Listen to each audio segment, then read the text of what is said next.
Hello friends, welcome to your own channel. Let's study with Richa. I'm Richa Sharma. So let's start sociological basis of education का जो next topic है unit 4. इसके मैं दो topic आपको cover करवा रही हूँ, education in and for democracy, education for national and emotional integration. Okay, so we will subscribe ना किया हो तो जरूर कर लीजिएगा, नोटिफिकेशन बेल को जरूर प्रेस कर दीजिएगा, ठीक है. और सेशन पसंद आए तो लाइक जरूर कर दिया करो. आप लाइक नहीं करते हो, I don't know what is the issue. चलिए स्टार्ट करते हैं. डेमोक्रेसी. डेमोक्रेसी क्या होता है कि आप पावर ऑफ पीपल, अगर हम सिंपल वर्ड्स में कहें, this is a power of people कि पीपल जैसे चाहते हैं अपने राइट्स के लिए, अपनी फ्रीडम के लिए, अपनी इक्वालिटी के लिए, अपने अकॉर्डिंगली पार्टिसिपेशन के लिए फ्री हैं, ठीक है. So democracy, a system of government by the whole population or all the eligible members of a state, typically through elected representatives, जिसको कि हम इलेक्शन में खड़े होने के लिए पावर देते हैं. वो हमारी ही पावर होती है, बिकॉज हम अगर उनको इलेक्ट करते हैं तो ही वो आगे जाके एक पार्टी की तरह वो एलिजिबल होते हैं वर्क करने के लिए, ठीक है. तो ये पावर की ही, ये पावर ऑफ पॉपुलेशन ही होती है जो नेक्स्ट इलेक्शंस में उनको हरा भी देती है. Right? So a government in which the supreme power is vested in the people and exercised by them directly or indirectly through a system of representation, usually involving periodically held free elections. This was the definition of the democracy or about democracy. Next is meaning of democracy, because we are discussing about education in democracy. ठीक है, education in and for democracy. So we must have to clear the word meaning of democracy. अगर हम derived meaning की बात करें तो ये Greek word से लिया गया है, डेमोस एंड क्रेटोस, ठीक है. अब इनका मतलब क्या है? डेमोस का मतलब होता है पीपल, लोग, ओके, एंड क्रेटोस का मतलब होता है पावर. मतलब democracy is a power of people और rule of people. Democracy is the power of the people and democracy is the government of the people, by the people and for the people. Definitions, as Gandhiji says, by education I mean an all-round development of the best in child and man, body, mind and spirit. And Abraham Lincoln said democracy is the government of the people, by the people and for the people. अब हम बात करते हैं education की. देखिए मैंने यहाँ पे मीनिंग ऑफ एजुकेशन एक स्लाइड बनाई है, बिकॉज जो एजुकेशन है ये काफ़ी जगह पे यूज़ हुआ है यहाँ पर, और एजुकेशन की वजह से ऑलरेडी मैंने बहुत सी वीडियोस बना रखी हैं. आप एक बार वीडियो को ज़रूर देख के जाना, ताकि उसमें आपको बहुत से कंसेप्ट क्लियर होंगे जो कि आप इनमें अपने क्वेश्चन के अकॉर्डिंगली ऐड कर सकते हैं. एक चीज़ देखिए, एक ही पॉइंट को मैं हर जगह पर मैंशन नहीं कर सकती, बट अगर आप ध्यान से वीडियो को सुनोगे तो आप उस एक पॉइंट को कई जगह पर यूज़ कर सकते हो, ठीक है. सो मीनिंग ऑफ एजुकेशन क्या है? एजुकेशन मतलब एक्ट ऑफ ट्रेनिंग, कि आपको किस तरह से ट्रेनिंग किया गया है, आपका वे क्या है समझाने का, ठीक है. द प्रोसेस ऑफ रिसीविंग और giving systematic instruction specially at a school और यूनिवर्सिटी. किस तरह से आप सिस्टमैटिकली इंस्ट्रक्शंस को रिसीव करते हो और देते हो, ठीक है, कैसे आप टीच करते हो, आपका वे क्या है. हर टीचर का अपना वे होता है. Education is the delivery of knowledge, skills and information from teacher to student. एक टीचर अपनी नॉलेज को, अपने स्किल्स को, जो इन्फॉर्मेशन उनको पता है वो किस तरह से स्टूडेंट्स को बताता है या सिखाता है, ठीक है. It is a creativity. So democracy in education और एजुकेशन इन डेमोक्रेसी. देखिए डेमोक्रेटिक एजुकेशन का मतलब क्या है कि लोगों को एजुकेशन के रिगार्डिंग प्रॉपर फ्रीडम है, कहीं से भी वो करना चाहते हैं या कुछ भी वो एजुकेशन के रिगार्डिंग करना चाहते हैं, बट एक सिस्टमेटिक वे में, ठीक है. Democratic education is an educational ideal in which democracy is both a goal and a method of instruction. कि डेमोक्रेसी का मतलब कि फ्रीडम हो गया, ठीक है, पावर ऑफ पीपल हो गया, वो एक गोल भी है और एक मेथड ऑफ इंस्ट्रक्शन भी है, ठीक है. It brings democratic values to education and can include self-determination within a community of equals, as well as such values as justice, respect and trust.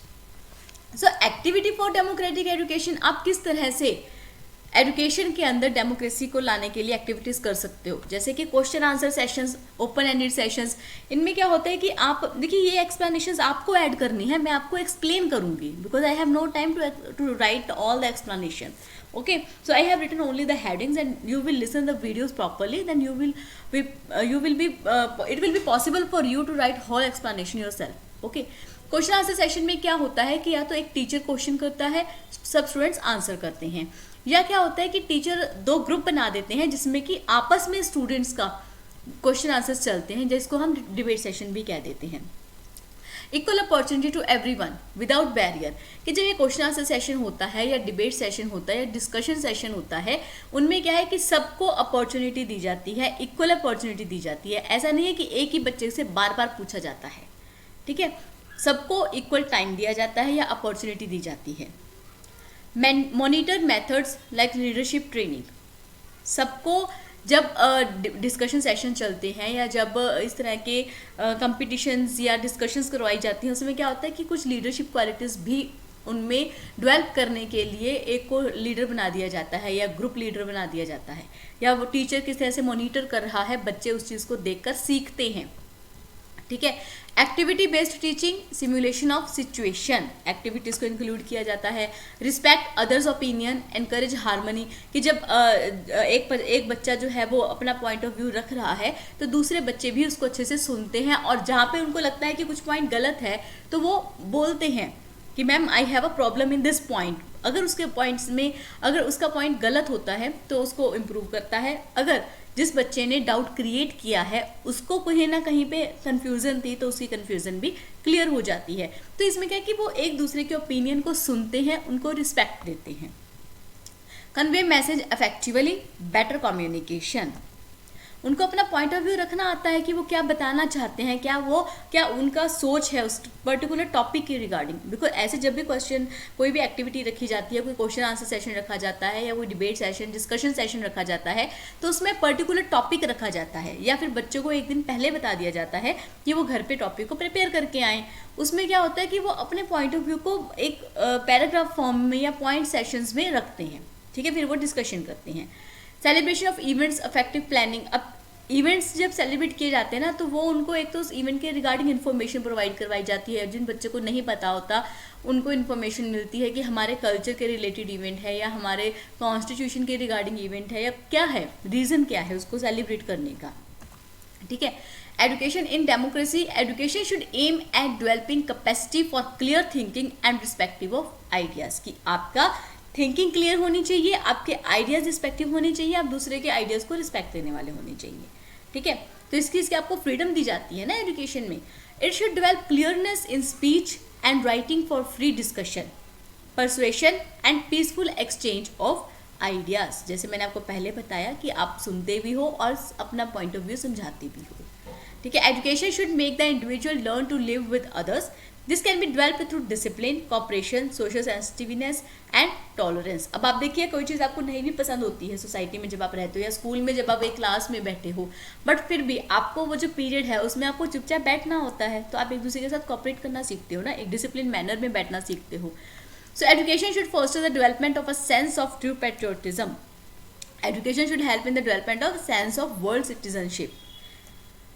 Next is teacher as a leader. अब देखिए इन सब में education in democracy और education for democracy, इन दोनों में ही जो टीचर है उसका रोल बहुत ही इंपॉर्टेंट है, वो एज अ लीडर वर्क करते हैं, ठीक है। वो क्या होता है, क्लास वर्क का फर्स्ट पर्सन होता है, किंग होता है kingdom, as a we can say that energetic, क्योंकि जितनी एनर्जी से टीचर क्लास में रहेगा सेम एनर्जी वो बच्चों में भी डिलीवर कर पाएगा और बच्चे भी उस एनर्जी को गेन करके क्लास में एक्टिवली पार्टिसिपेट कर पाएंगे। Ready for new challenges. अब देखिए एक क्लास के अंदर बहुत ही अलग अलग तरह के बच्चे होते हैं, जैसे कि उनका थिंकिंग लेवल डिफरेंट होगा, उनकी मैनर्स डिफरेंट होगी, उनका बैकग्राउंड डिफरेंट होगा। तो टीचर क्या होते हैं, वो एज अ चैलेंजर होते हैं कि किसी भी बच्चे की कोई भी प्रॉब्लम है they are ready to resolve that. Next problem solving attitude. उनका ये एटीट्यूड होता है कि आप मुझे प्रॉब्लम दो, मैं आपको सोल्यूशन प्रोवाइड करूंगी, ठीक है। Inculcate the values of a democracy to his or her students. वो वैल्यूज को, डेमोक्रेसी की जो वैल्यूज होती है उसको इनकलकेट करने की कोशिश करता है। Effective orator and unbiased. उसको वो ऐसा नहीं है कि बच्चों के बीच में भेदभाव करता है, अनबायस्ड मीन्स वो किसी भी तरह का भेदभाव बच्चों में नहीं करता, ठीक है। टीचर के लिए सब बच्चे एक जैसे होते हैं। ट्रस्टवर्दी, वो बच्चों के अंदर ना एक ट्रस्ट के इमोशंस को क्रिएट करता है कि आप मेरे ऊपर ट्रस्ट कर सकते हो, अगर आपको कोई प्रॉब्लम है, कोई इमोशनल प्रॉब्लम है, कोई पर्सनल प्रॉब्लम है तो आप मेरे से डिस्कस कर सकते हो, but it does not matter कि आपको आप उसको किसी और स्टूडेंट के साथ शेयर मत करो। रीज़न कोई स्टूडेंट को पता होता है, किसी को नहीं पता होता, राइट। तो वो एक ट्रस्ट क्रिएट करना पड़ता है टीचर को। Next is education for democracy. Democratic education is an educational ideal in which democracy is both a goal and a method of instruction. It brings democratic values to education and can include self-determination within a community of equals, as well as such values just as justice, respect and trust. So main features of democratic education, features क्या होंगे कि universal and compulsory education. जब आप democracy के लिए education दे रहे हो तो आप उसमें भेदभाव नहीं कर सकते. उसमें ऐसा नहीं होगा कि किसी स्टेट में डिफरेंट सिलेबस होगा, किसी में डिफरेंट होगा. एग्जाम्पल आईसीएसई बोर्ड, जहाँ पर भी आईसीएसई बोर्ड के स्कूल्स होंगे उस सब में सेम सिलेबस होगा. ठीक है. सीबीएसई बोर्ड, उस जहाँ पर भी उस बोर्ड के स्कूल होंगे वहाँ पे सेम सिलेबस होगा. तो ये कंपल्सरी एजुकेशन होगी और यूनिवर्सल होगी, सब जगह पर एक जैसी होगी. Broad based education and child centred education. Child centred education क्या होता है कि चाइल्ड को ध्यान में रखकर सिलेबस को डेवलप किया जाता है, उस फ्लेक्सिबल बनाया जाता है ताकि if child is not ready, if child is not able to accept that curriculum they can make changes in that. Okay, कि अगर बच्चा नहीं एक्सेप्ट कर पा रहा है तो उसमें चेंजेस कर सकें. कल्चरल बेसिस ऑफ एजुकेशन, कि जो उसका बेस होगा ना एजुकेशन का, उसको कल्चर से मिलता जुलता रखा जाएगा. इसको हम इस फॉर्म में कह सकते हैं कि उनकी अपनी लैंग्वेज में होगा ताकि बच्चे उसको जल्दी से समझ पाएँ, है ना. और जो प्राइमरी एजुकेशन होगी वो मेनली उनकी लैंग्वेज बेसिस पे रखी जाएगी ताकि उनको समझने में या बेस बनाने में प्रॉब्लम ना हो, अपने कल्चर से जुड़े रहें. Decentralisation in educational organisation, decentralisation रखना ज़रूरी होता है. Education for worthy citizenship. देखिए सिटीजनशिप का मतलब होता है कि उनको अपनी कंट्री के रिगार्डिंग एक जो इमोशन होते हैं वो डेवलप करना, उनको मॉरल वैल्यूज़ बताना. Education for leisure national integration and international understanding, कि अगर वो फ्री हैं तो ऐसा नहीं है कि वो कोई शैतानी करें या अपने टाइम को वेस्ट करें, अब वो अपने टाइम को यूटिलाइज करें, चाहे वो किसी भी मैनर में करें. ठीक है. प्रोविज़न ऑफ एडल्ट एजुकेशन, कि एडल्ट को जिस तरह की इन्फॉर्मेशन पता होनी ज़रूरी है उसको बहुत ही सिस्टमेटिकली उनको बताया जाए या उनके क्यूरिकुलम में ऐड किया जाए. स्टूडेंट्स एसोसिएशन, स्टूडेंट्स को एसोसिएट करने का कोई वे बनाया जाए. तभी तो एजुकेशन फॉर डेमोक्रेसी, मतलब लोगों का रूल होता है बट ऐसा नहीं है ना कि लोगों को नॉलेज ही ना हो, उसके लिए उनको एजुकेशन प्रोवाइड करनी पड़ेगी. Education for democracy ways and means. The ways and means of imparting education for democracy are recognition of individuals' worth.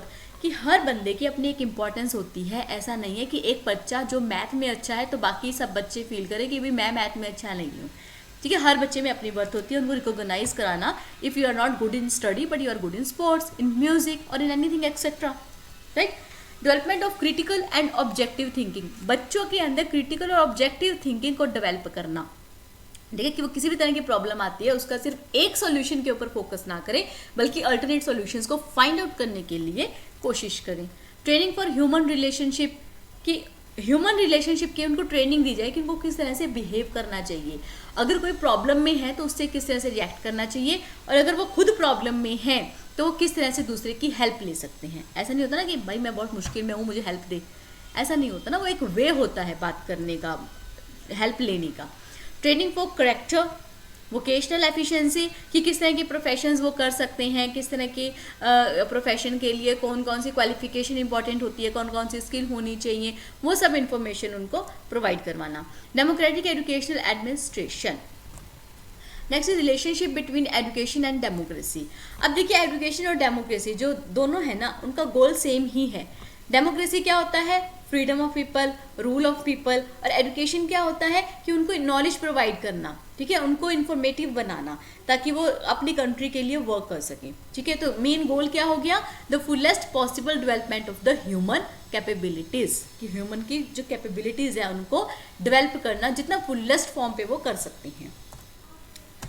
Next is conclusion.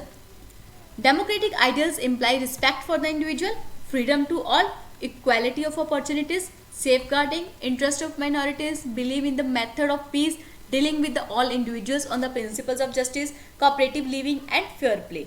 And education is a weapon of democracy. अब आप यहाँ से आप उनका relation भी समझ सकते हो डेमोक्रेसी और एजुकेशन में, है ना. So education is the weapon of democracy. Education in democracy should develop in each individual the interest, ability, habits and idols, whereby he will find his place and use that place to shape both himself and society towards nobler and on the basis of cooperation, tolerance, mutual respect and fellow beings. Now next topic is education for national and emotional integration. देखिए like जरूर करके जाना और subscribe ना किया हो तो जरूर कर लेना। देखिए नेशनल और इमोशनल इंटीग्रेशन के लिए एजुकेशन का क्या रोल है, ठीक है, अभी हम वो समझेंगे। उससे पहले आप जब आपको एग्जाम में क्वेश्चन आएगा या तो वो एजुकेशन फॉर नेशनल इंटीग्रेशन आएगा, अब वो क्वेश्चन घुमा के आ सकता है, ठीक है, what is the role of education. तो उसमें भी आप पहले नेशनल इंटीग्रेशन बताओगे, फिर उसमें एजुकेशन बताओगे और फिर उसमें रोल बताओगे, ठीक है। National integration according to Radhakrishnan, national integration cannot be built by brick and mortar. It cannot be built chisel and hammer. It has to grow silently in the minds and hearts of men. That is the obvious thing. Radhakrishnan ji ने बहुत ही सही बात कही है कि आप इसको जैसे थोड़े से मार मार के उसमें कूट कूट के भर नहीं सकते हो, ठीक है। या कोई ये मेडिसिन नहीं है जिसने आपको खिलाया और उसके अंदर आ गई, ये बच्चे के या आदमी के अंदर से आती है, ठीक है। Nationalism, it is a feeling which inspires all units of a society to work in unity for national development. वो एक नेशन के लिए सब लोग इकट्ठे मिलकर वर्क करते हैं, एक सोसाइटी में रखते हैं, जबकि उनमें बहुत से डिफरेंसेस हैं, उनके बिहेवियर में डिफरेंसेस हैं, उनके कल्चर में डिफरेंसेस हैं, उनकी जो भी जहाँ पर वो काम कर रहे हैं उनके वर्क में डिफरेंसेस हैं, जहाँ वो जिस सोसाइटी में वो रह रहे हैं, but still they are living with each other, they are cooperating with each other, they are coordinating with each other for the national development. Nationalism and education, it is a feeling of nationalism in the citizens which is responsible to the rise or fall of a nation. अब कोई भी country है, क्या वो बिना अपने peoples के grow कर सकती है? नो, कोई भी कंट्री ऐसी नहीं है। सो ये एक फीलिंग है नेशनलिज्म की जो कि अपनी कंट्री को हाईएस्ट पीक पर लेके जाती है। Hence this feeling needs to be developed and strengthened by all possible ways and means. Education is the most important and effective means for this great task. Only education is a way, I can say that, which can be used to create the nationalism emotion in the humans. So a nation uses education as a powerful mean to achieve its desired ends and goals. Merits of education for nationalism: political unity, politically आप unite हो जाते हो। Social progress, एक ही society को progress, मतलब nationalism, nation के लिए जिस सोसाइटी में आप रहते हो उस सोसाइटी को, आपका जो सोशल कल्चर है उसको प्रोग्रेस करने में वर्क करते हो। इकोनॉमिक प्रोग्रेस, अगर आपका कंट्री इकोनॉमिकली स्ट्रांग होगी तभी तो वो ग्रो कर पाएगी ना, तो आप सभी उस इकोनॉमी के लिए ही वर्क करते हो। डेवलपमेंट ऑफ कल्चर, आप अपने कल्चर के लिए भी रिच माने जाते हो, इंडियंस जो हैं वो स्पेशली माने जाते हैं। सो अपने कल्चर को भूलना नहीं है, ठीक है, उसको कंटिन्यू करते हैं। अब एक ही सोसाइटी में डिफरेंट कल्चर के लोग रहते हैं और वो अपने कल्चर के फेस्टिवल्स को मनाते हैं, इवन दूसरे भी रिस्पेक्ट करते हैं और उसको ज्वाइन करते हैं, ठीक है। इरेडिकेशन ऑफ करप्शन, कि आप भ्रष्टाचार को इरेडिकेट करना चाहते हो, आप करप्शन से नहीं बल्कि अपनी हार्डवर्क से जॉब लेते हो, अपनी हार्डवर्क से ही आपको एक पोजीशन को अचीव करना होता है। Development of self sacrifice, development of national language. Now is obstacles to national integration. अब कुछ ऑब्स्टेकल्स भी आते हैं, जैसे कि कास्टिज्म, कुछ लोगों के मन में कास्ट की होता है कि भाई मेरी कास्ट तो ये है, मैं उस कास्ट के बंदे को वोट नहीं दूंगा, या मैं उस कास्ट के बंदे से बात नहीं करूंगा, मैं उसके साथ काम नहीं करूंगा, एनीथिंग। तो इस तरह की जो भावना होती है उस चीज़ को, इन इमोशंस को ध्यान में नहीं रखना चाहिए, इनको साइड में निकाल के फेंक देना चाहिए। Next is communalism. आप किसी भी कम्युनिटी के हो, आप दूसरी कम्युनिटी के पर्सन की रिस्पेक्ट करते हो, उसको अपने एक ऑब्स्टेकल मत बनाओ कि जो कि नेशनल इंटीग्रेशन में भी प्रॉब्लम क्रिएट करता है और आपके खुद की ग्रोथ में भी प्रॉब्लम क्रिएट करता है। प्रोविंशियलिज्म, पॉलिटिकल पार्टीज। प्रोविंशियलिज्म होता है कि जैसे कि पहले राजा महाराजा होते थे ना, तो वैसे ही कि हमारे तो जी वही करता धरता रही है, हम तो उन्हीं को फॉलो करेंगे। जी नहीं, जो अच्छी सोच से काम कर रहा है आप उसी को फॉलो कीजिए, चाहे वो कोई भी पार्टी हो, ABC। मैं किसी एक पार्टी का नाम नहीं ले रही, चाहे कोई भी पार्टी हो, बट जो सोसाइटी के लिए अच्छी सोच से काम कर रहा है, उसकी डेवलपमेंट के लिए काम कर रहा है, उसकी ग्रोथ के लिए काम कर रहा है या करेगा, ठीक है, उसी के अंदर आप काम कीजिए। पॉलिटिकल पार्टीज कई बार अपने फ़ायदे के लिए लोगों के अंदर लड़ाई करवाते हैं या कुछ इस तरह के सिचुएशंस क्रिएट कर देते हैं, ठीक है। डाइवर्स लैंग्वेजेस, कई बार क्या होता है कि आप अपनी लैंग्वेज एक ऐसा बैरियर भी बन जाता है जहाँ पर कि आपको प्रॉब्लम्स आती हैं और आप फिर पीछे हट जाते हो, but it should not be, right. You should give respect to the other languages also. Social differences, किसी में सोशली डिफरेंसेस होते हैं, किसी के कल्चर में डिफरेंसेस होते हैं, तो ये भी कई बार नेशनल इंटीग्रेशन में प्रॉब्लम्स बन जाते हैं। Economic differences, lack of leadership, उनको एग्जैक्ट वे नहीं मिलता या उनको पता नहीं होता उनको किस तरह से काम करना है, ठीक है। अनसूटेबल एजुकेशन, कई बार एजुकेशन के मामले में क्या होता है कि बच्चे या कोई भी बड़ा है कुछ उनको पता नहीं होता कि कौन सी लाइन किस प्रोफेशन में जाएगी या क्या क्या प्रोसीजर रहेगा, सिस्टमेटिक वे क्या है, वो कुछ कोई भी कुछ बताता है वो वही कर लेते हैं, जो कि सबसे गलत चीज़ है। कोई भी आपको अगर अपने बच्चे के लिए लाइन चूज़ करनी है, पहले आप उसका पूरा पर एक सिस्टमेटिक वे देख लीजिए कि इसके बाद क्या करना है, वो लाइन कहाँ जाएगी, उसका बच्चा उस लाइन के लिए सूटेबल है कि नहीं है। लाइन सभी सूटेबल होती है, बट आपके बच्चे के लिए कौन सी बेस्ट लाइन रहेगी, ठीक है। तो ये नेशनल इंटीग्रेशन में प्रॉब्लम्स क्रिएट करते रहते हैं। Suggestions for education programs for national integration, क्या क्या सजेशन दे सकते हैं हम कि security of the books taught in schools should be made, कि बुक्स जो होती हैं वो अच्छे लेवल की होनी चाहिए, और दूसरा उनके अंदर वोकेशनल इन्फॉर्मेशन ज़रूर होनी चाहिए। Items which spoil national outlook and preach anti national things should be removed from those books, ऐसी पिक्चर्स जो किसी भी धर्म के लिए किसी भी तरह से एंटी नेशनल चीज़ें शो करती हैं, उन चीज़ों को निकाल देना चाहिए बुक में से। पीपल ऑफ डिफरेंट कास्ट और religion should willingly participate in national fairs and festival, जो भी हमारे नेशनल फेयर फेस्टिवल्स होते हैं, स्कूलों में होते हैं या कॉलेजेस में होते हैं, बच्चों को उनमें पार्टिसिपेट करना चाहिए। ड्रामाज एंड डिस्कशंस में पार्टिसिपेट करना चाहिए, और कंट्री के लिए उनका क्या रूल है उनको भी समझना चाहिए। Motion pictures, radio, TV and newspaper should be harnessed to achieved national unity, उनको नेशनल यूनिटी यूज़ करने को अचीव करने के लिए यूज़ करना चाहिए। All government services should be thrown open to all without any consideration of caste। देखिए वैसे तो ये काफ़ी हद तक अचीव्ड भी है, बट जो ये कोटाज आ जाते हैं उनमें प्रॉब्लम आ जाती है। तो इन चीज़ों को गवर्नमेंट को ध्यान में रखना चाहिए कि आप किसी भी तरह की caste, creed, colour, sex, religion, किसी भी तरह का कोई भी डिस्क्रिमिनेशन किए बिना स्टूडेंट्स को जॉब में, एडमिशन्स में प्रायोरिटी दी जाए। Emotional integration. Emotional integration is the unity, identity or similarity of emotions. If it exists, then individuals feel related to and concerned with each other. देखिए अगर दो पर्सन के बीच में इमोशन ही नहीं होगा ना, तो उनका रिलेशन भी ज़्यादा देर नहीं चल सकता। That is the main point. तो वो इमोशन क्रिएट कैसे होगा? उनकी थॉट से, उनकी अंडरस्टैंडिंग से, ठीक है। और अंडरस्टैंडिंग कैसे बनेगी? अगर वो एजुकेशन होगी, ठीक है। एजुकेशन एक कोऑर्डिनेशन का, एक कोऑपरेट, कैसे आपको एक दूसरे से कोऑपरेट करना चाहिए, वो चीज़ें सिखाती है, ठीक है। इट इज़, मैं ऐसा नहीं कह रही कि जिनको जो एजुकेटेड नहीं है वो कोऑपरेट नहीं करते, वो भी करते हैं, बट हम यहाँ पे लेकर चले हैं कि education in emotional integration. So it is emotional integration which keeps members of a family organized. So role of education for national and emotional integration क्या होगा कि education is a central force to develop emotional integration among all. The curriculum, methods, aims and objectives etc. will provide guidelines to all teachers, educators and students to integrate the fruits of for national and emotional integration. किस हमारी education के अंदर curriculum इस तरह से बनाया जाए कि उसमें इन सब चीज़ों को, नेशनल इंटीग्रेशन को और इमोशनल इंटीग्रेशन को इंक्लूड किया जाए, ठीक है। It is an emotional integration which keeps members of a family organised.